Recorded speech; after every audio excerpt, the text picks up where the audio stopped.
These wireless clip-on microphones from Comica can be a real game changer if you're a content creator and you want to get good sound out in the field. Now, when I'm working inside of my studio space here, I have lights set up and it's easy to set up a microphone and get good high-quality sound pickup.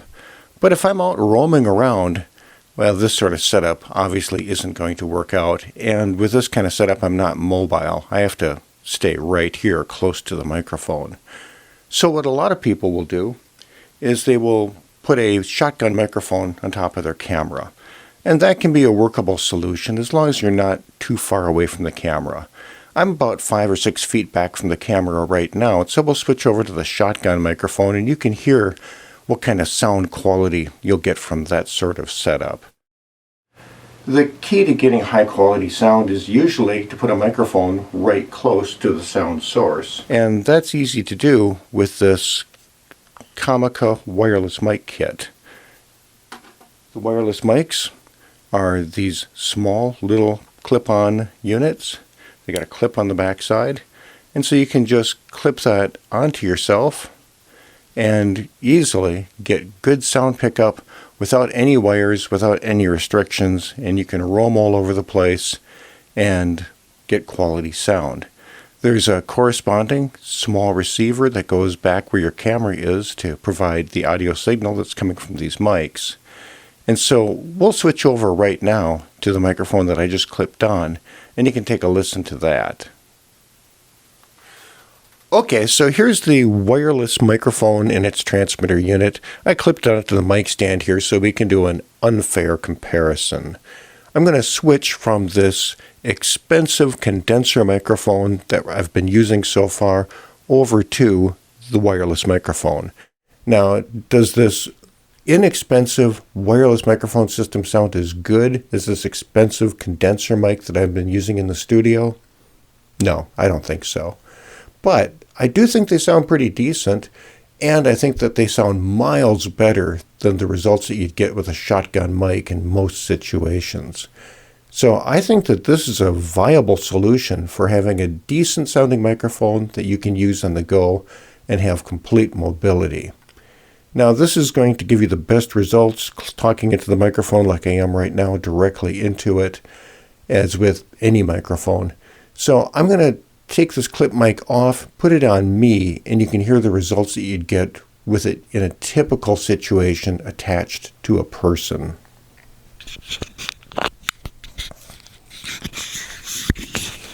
Now, this right here might not be the ideal location to clip on a microphone. It might be better if I clipped it up here or somewhere where it had a little bit more of a direct line of sight to my voice. Because right now my face is blocking some of the sounds that get to the microphone, and that causes it to sound just a little bit more woolly and dull sounding. And that's not an issue with this particular mic, that's just an issue with clip-on mics in general. And so I'm going to cheat and do just a little bit of equalization in the video editing here to show you what kind of results you can expect after you do just a touch of equalization and processing in your video.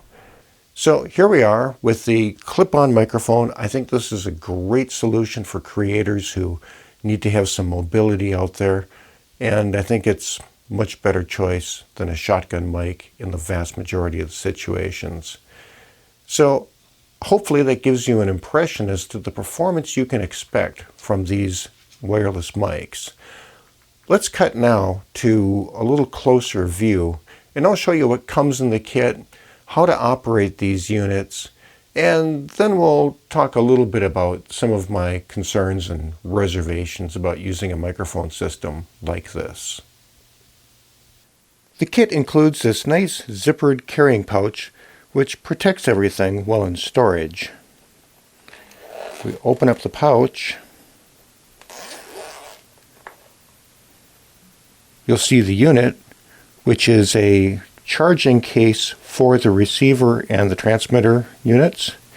And up here there's a pouch for all of the interconnect cables that come with the kit.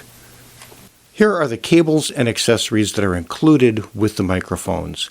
You get 2 wind muffs that can be helpful if you're working outdoors to block wind noise. There are 2 audio cables that connect the unit to your recorder or your phone or your camera. One of the cables terminates to a TRRS 4-conductor plug, which is designed to connect to cell phones that use 3.5 millimeter connections. The other one is a standard TRS style connector that's designed to go into cameras or portable recorders. There is another version of these microphones that include cabling that is designed to connect directly to Apple or Android phones. This version of the kit is designed to communicate with cameras, recorders, or phones that use 3.5 millimeter connections. There's a standard USB power cable included and a USB adapter cable that allows you to charge the transmitters directly or monitor the audio output directly with a 3.5 millimeter jack attached to it. The microphones and the receiver module reside in this charging case, and the charging case has a bar graph LED display on it indicating its state of charge.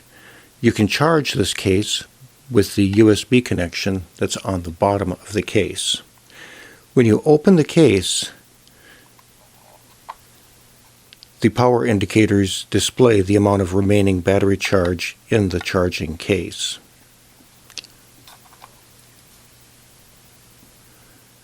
The receiver unit and the 2 transmitter units just slide into the charging case, and they're held in place with soft magnets, so they have a nice firm click as they land into their home position.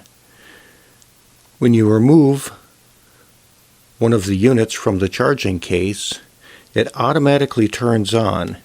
The units are charged via some connectors on the bottom of each unit, and when you receive this new, there will be a piece of protective tape over the bottom that needs to be removed in order for these units to be able to take a charge from the charging case.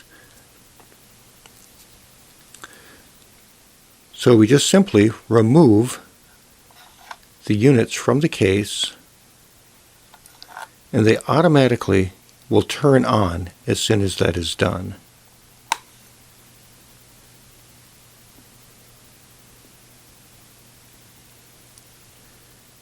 And you'll see that the receiver unit has turned on and its display is active, and the 2 transmitter units have turned on and they have a blue light indicating that they are up and operational.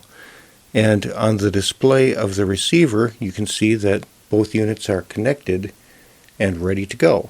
So as soon as you pull everything out of the case, it's already up and running and connected and ready to send signal into your camera or recorder. Here is the transmitter unit. As you can see, it's quite lightweight and small, and on the top of it you'll find the microphone element. On the bottom we have a USB-C connector where you could directly charge this unit or monitor its audio with the supplied adapter cable. There are a couple of connection points which are used to charge it when it's inside of its charging enclosure. When this is new, it comes with a piece of tape over the bottom that has to be removed for those connections to work, of course. On the back side, we have a spring clip that allows you to attach it to whatever you'd like to attach the transmitter to. On the front, we have an LED status display, which is steady and blue, meaning it has established a connection with the receiver and it's sending audio. If we press the red button on the side briefly, that will turn red, indicating that the unit is muted. So you still have a radio signal keeping these units attached to each other, but no audio is passing through. If we hold down the red button for an extended period of time, it will turn the unit off. If we just tap it again, the light will turn blue, meaning that audio is once again resumed. There is another small button below the red button which changes mode, and if we press that button, the indicator will turn green, and in green mode this does digital noise cancellation. So if you're in a noisy environment, you can turn on noise cancellation and that will hopefully make the vocals come through more clearly and the noise will be brought down. I don't like the sound of the digital noise cancellation, so I don't use that mode. I don't recommend keeping this in the blue, not the green mode, for best sound quality. The unit will remember whatever settings you have chosen, so next time you pull it out of the box to use, it'll be in the same state that it was previously. Here's the receiver unit. It's got a nice digital display on it that tells you the status of the microphones, whether or not they're connected and whether they're getting some audio signal. You can turn this display around by doing a combination button press if you'd like to flip it upside down, depending upon how you have this mounted on your camera. To mount it on your camera, you can use the clip that's on the back. It has a similar clip as the transmitter units do, and it is the perfect width, so it slides in nicely into a camera hot shoe. There's a mode button on the side and an audio output connection on this side as well. The mode button will allow you to switch between 3 different modes, which are indicated at the top of this display. The first mode is stereo, where one microphone goes to left channel, the other microphone goes to right channel. You can have a mono mode, where both of those microphones are blended together and the same signal is sent to both left and right channels. And then there's safety mode, which again blends the 2 microphones together and sends the output to left channel. And then right channel gets the same signal, but it's quieter, a few dB down. And the idea with the safety mode is that in post-production, when you're editing your content, you would just use left channel. But if you discover that there was a peak that overloaded your recorder or your camera and you get distortion at some point, well, then you could use the safety channel, which would be right channel, which was recorded at a lower volume, and hopefully right channel doesn't distort because it was recorded at a lower volume.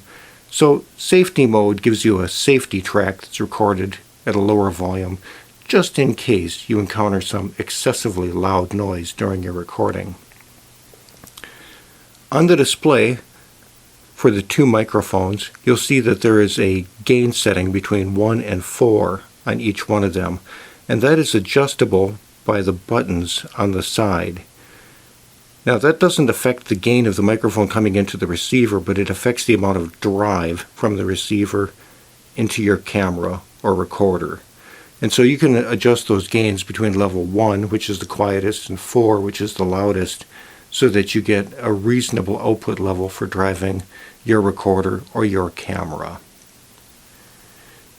The receiver and the transmitter have batteries in them that are rechargeable that will run for hours, so you should be able to get all day recording with just a single charge.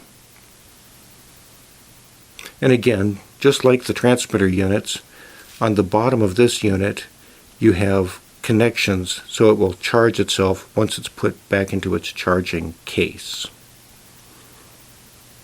When you're finished, there's no need to turn anything off. You just put the units back in their charging case, they automatically turn off and charge back up. And they drop in with a satisfying magnetic click.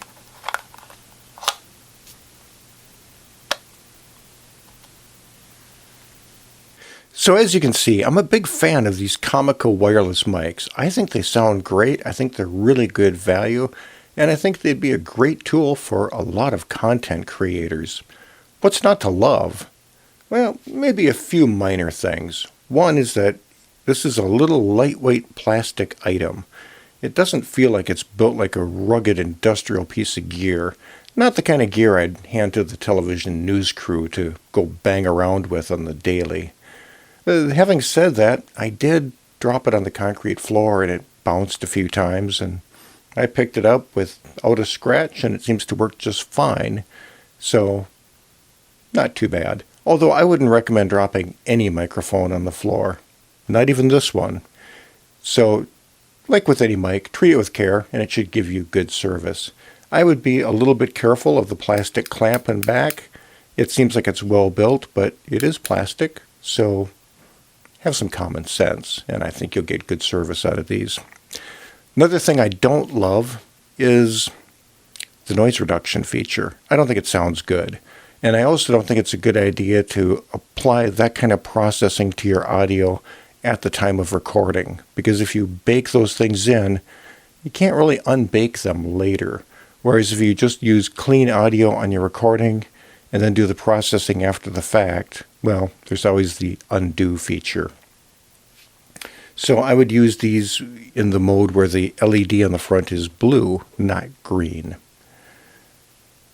And then there's the issue of wireless. These are wireless, and I've had really good wireless connections. I haven't had any signal dropouts whatsoever, and they have really long range. They seem to work just great. But there's always a possibility with any kind of wireless equipment of having signal dropouts or signal interference. So if I was doing a mission-critical project, I'd be reluctant to use anything wireless. And in that case, I would consider using a recorder that's clipped onto my belt or in my pocket with a wired microphone going down to it. And that's going to be a little bit more work after the fact, because you're going to have to take that audio recording and mix it in with your video and get all that lined up in time. But you won't have any issues with wireless problems with that kind of setup. And then there's the issue of this being wireless. Now, opinions vary on this topic. A lot of people, they carry cell phones around, they have smartwatches, they use wireless earbuds. They don't think anything of it. Other people would say, all that stuff is super toxic and you shouldn't expose yourself to those fields. Well, if you're in the camp of thinking that all things wireless are super toxic, yeah, this is wireless too. Now, personally, I'm somewhere in the middle of that. I don't think that it's super healthy to bathe yourself in high-energy RF, but when it comes to weighing the relative risks of things within our environment, I think cell phones put out a lot more radio energy than this does. I think standing in front of a microwave oven puts out a lot more radio energy than this does. I think that wearing a smartwatch or having your cell phone on your body all day long is a lot more exposure than this is. And so this is a fairly low-powered wireless transmitter, and you're only going to be using it most likely on an occasional basis. So I think that the exposure risk is minimal compared to many of the other things in our environment. But you have to judge how you feel about having wireless transmitters near your body. So there's that. And then this is a digital device. It does digital audio processing, and I think it does good sounding digital audio processing. I have no problems with the sound quality, but digital audio processing takes time.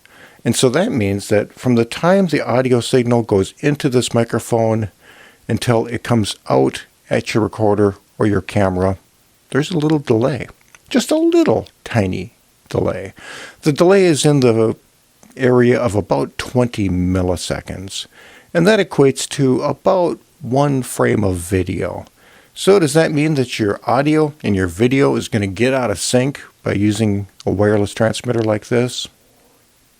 Yeah, a little teeny tiny bit, just a fraction of a moment. I don't think it's enough that anybody's going to really notice in your video, but there is a tiny time delay in the processing of the signal. But that is such a small amount of delay that I don't think any of your viewers would really notice it anyway. So if you're a content creator and you could use a microphone system like this, I encourage you to check it out. And I encourage you to use the link below this video, take a look at the product. And if you choose to purchase, please purchase through that link because it helps support this channel. It doesn't change your purchasing experience any, and it doesn't change your price. But I get a small referral credit that helps fund my adventures of buying cool tools that I can share with you, and I appreciate that support. If you like the video, let me know by giving it a thumbs up. If it really delivered some value to you, I always appreciate a super thanks. It's super appreciated. And if you like the content here, please consider subscribing to the channel so you can find it more easily next time. So once again, thanks for tuning in, and I hope to catch you soon on another upcoming video.